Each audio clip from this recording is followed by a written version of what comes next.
For me, it's, diversity is all about perspective.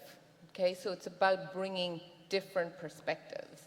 And I think there's never been a sort of a better time for, bringing that to industry. And it's kind of for two reasons. One is the context of, our business environment has changed dramatically over the last 10 or 15 years. I mean, it's now so global in nature. Almost every company, even not just the big corporates, but like tiny, small startup companies are seeing, the global environment as their marketplace. So, through technology, through the internet, etc. So, if you are dealing with a global marketplace, then you have to have a global perspective. And you can't get that perspective by, living and working and only, absorbing the culture of one country. So, to me, having, teams that are spread around the world, having perspectives from different parts of the world, from different, whether it's gender, whether it's age, whether it's culture, all those things are essential if you're actually to produce products and services that are actually of value to your marketplace. So that's one big one. The other one to me is innovation. And there's oodles of research out there about, how diverse teams can result in a more innovative outcome. And there's some great research, if you want to check it out, that the London Business School have done, particularly around, actually, one of their pieces of research is around gender. So they took, I think, like 100 teams in 17 different countries, and they had women-only teams, men-only teams, and then mixed gender teams. And what they found was that the best outcomes came from the mixed gender teams, but it needed to be 50%, not like the token woman, but actually genuinely mixed gender. And what they found with those teams was why they were more successful was there was a kind of a psychologically safe climate when you have that level of a mixture. So people bring their ideas to the table. They're not afraid to challenge each other. They're not afraid to, have that dialogue that if you're like the one woman in the meeting or one woman in the room, you definitely find yourself kind of stepping back a little bit and going, am I the only one that has this perspective? So, that's critical. So that's where I see those are the two, in my view, biggest reasons why diversity isn't, to me, it's not a lip service thing. It's not the right thing to do. It's the smart thing to do. Yeah, I think it's very similar. If I think of some of the boardrooms I'm involved in, as a consultant and speaking with executives in Ireland and in other countries as well, I think diversity, to be honest, was a topic that was more something around marketing and CSR, to be quite honest. But then absolutely. What you move into, which is definitely increasing more and more, is a lot of industries. You could take banking, you could take telecommunications. They need to compete on customer experience if they're going to survive. And that means they need to create experiences for their customers that are really unique to different customer segments.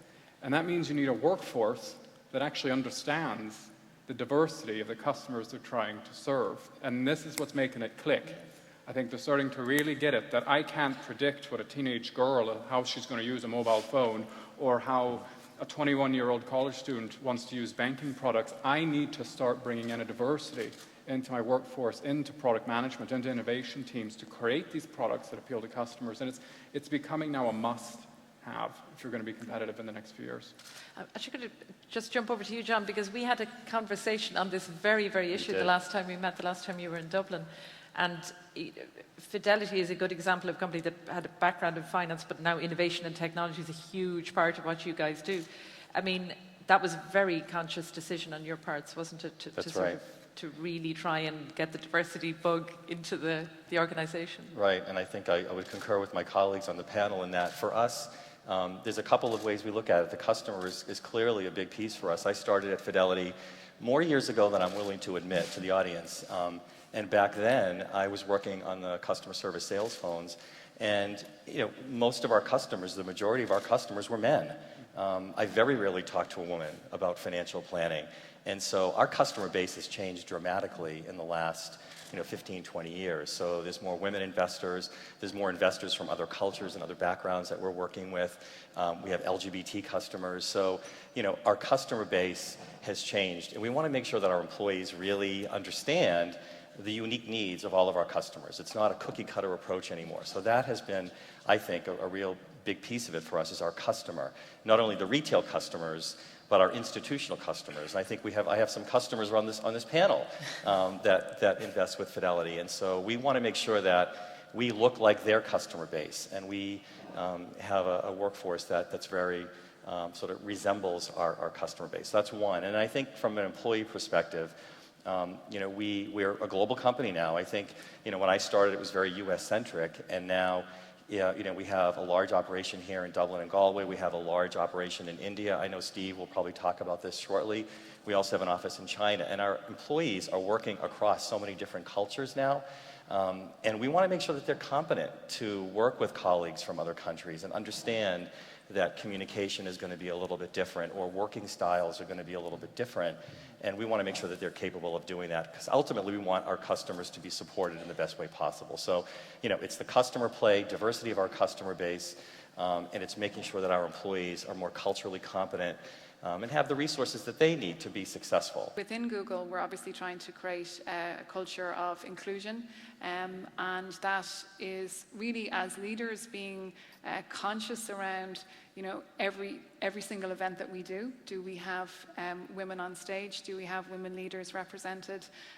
We've rolled out unconscious bias training to over half of our employees worldwide have gone through that. And that's a real call to action for everybody to really hold themselves accountable, and it's a way of creating a shorthand within the company that, where we can keep each other honest. I'm not just competing with financial services firms anymore. I'm competing with Google and Dell and Accenture for talent, especially on the technology side, because that's where we're going. I know.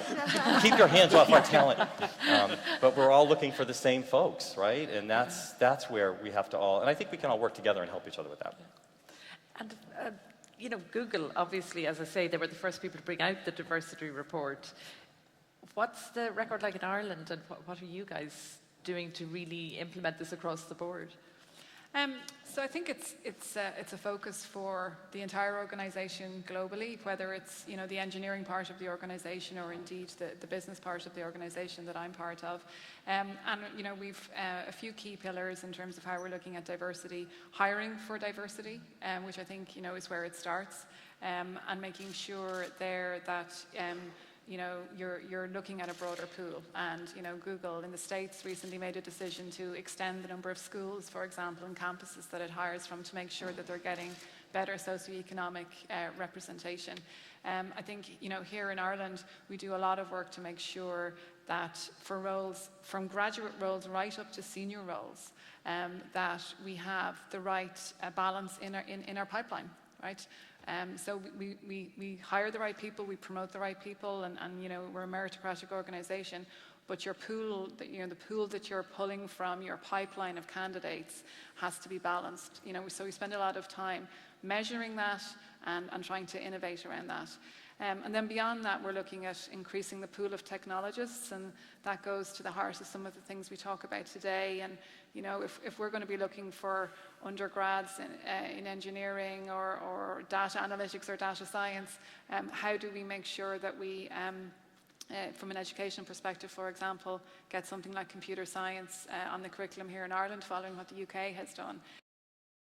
We've done, like others, quite a lot of research as to what influences children to choose particular careers. And the dominant feature is whether they think they will fit in. It's not about knowledge about where they can get a career or how much money they'll earn. 99% of people in Ireland know if you have a qualification in ICT, you will get a job and earn a lot of money. That's not the dominant feature. The first feature is whether they will fit in, and the second feature is where their parents think they will fit in. So those are actually the things we need to address. It's not telling people there are jobs or that kind of stuff. And you know, one of the real messages is that there is a diversity of career opportunities for anyone with a scientific background. So, you know, I think it's terrific. Sue's sitting in the front here with her red hair. Fantastic. You know, I want to take you into a school and say, look, this is what a technology scientist looks like. Because most people think, you know, you're in a white coat and you're a kind of geek and you're socially inept and you don't know how to use social media. I mean, that is the perception of a lot of people. And fitting in is quite important. The second thing that I think is really interesting is around the world, the kind of research can be summarized. When people make a career choice in terms of the subjects, they kind of don't think it matters. They just think, this is what I'd like to do, I'd have a good time, whatever. When they've finished, they actually think it's too late to change. So you have this incredible situation where you start and you really don't care about it, and you finish and you think, now I need to be a fill-in-the-blank historian or whatever it is. And so we have a job to do to tell people that actually it doesn't matter what you trained in, you can still do a lot of this stuff. I mean, your education doesn't finish when you finish university or even when you finish your first job. And if you look around what people trained in and what they're currently doing today, they're often very different things. So we have a big task to do to address there. And part of our initiative of that is a thing called Smart Futures, which is about trying to coordinate industry, academia, all the players to try and eulogize. And I think the most important thing is about the diversity of the careers. Second piece I'll pick up on is diversity within the workforce, the research workforce. And worldwide, including in Ireland, if you look at it, it's about 50-50 until you get, in terms of males and females, until you get to the childbearing age, okay? It's not quite, but it's pretty much there. And then there's a big dropout of females within science who do not return. And so we need to address that. I think the biggest challenge there is giving people the confidence that they can come back into a fast-moving, highly competitive field where the technology has moved on. And our advanced fellowship does that. There are not enough applications for that. That's a key issue. And we have to work harder to try and reach those people. And then I think you have to be careful about how you set up the workforce. So within Science Foundation Ireland, one of the experiments we've done, which has worked brilliantly well, is for part-time staff to have what I call in shorthand 10 to 2. In other words, an opportunity to work every day where you can leave your children off to school and when you can collect them in the afternoon. And instead of working part-time, say on a Monday, Tuesday and Wednesday, or part-time, 9 to 12 or something, it's what I call 10 to 2 or some variant on that. We have recruited the most fabulous women, fabulous people who really just want that kind of lifestyle to be able to do it. From a business perspective, it's fabulous. I mean, they work as hard as anybody works from 9 to 5. I get more out of them on those hours than many other people because we're just being flexible.